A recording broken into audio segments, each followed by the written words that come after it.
This is CNBC.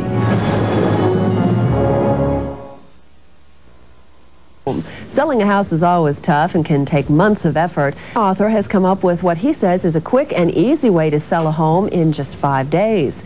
Does it work? Well, real estate correspondent Bob Pisani is here to put that theory to the test. You know, amazingly, it does work, Sue. It's incredible. The hard part for the seller is getting over the psychological barrier of pricing their home low enough to attract a lot of buyers. Well, how many buyers do you need to attract? How about more than 100?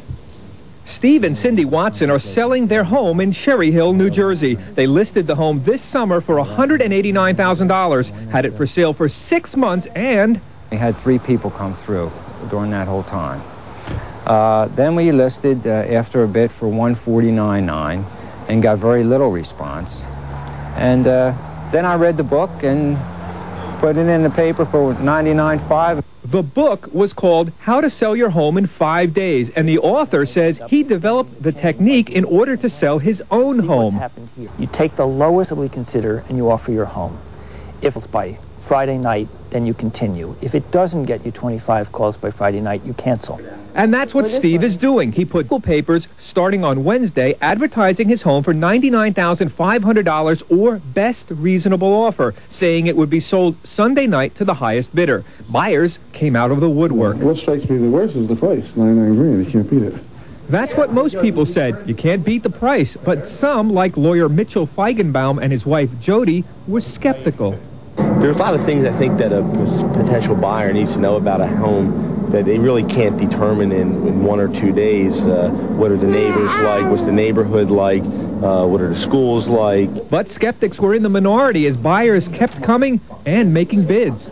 Now, we're here on a Sunday. It's the 5th and final day of the sale. There have been people coming and going all day long. To date, they've had over 130 phone calls and nearly 100 potential buyers have come through the house. The bidding started at $99,500. It's now up to $135,000. Sunday night, when the doors closed, the final bid was $139,500, and that's when the bidding really began. The Watsons contacted all the bidders and asked if they wanted to raise their offer. Several hours later, the house sold for about $148,000, and Scott Roncase was the winner. Yeah, I feel we got a pretty good deal on the price. You know, the process itself, I think, brought the buyer and the seller together, and we were willing to pay what we paid for the house, and I feel as though, you know, it was fair from our perspective. The Watsons also say that it was a fair price, and they note that they saved $9,000 in commission fees that they would have paid to real estate agents.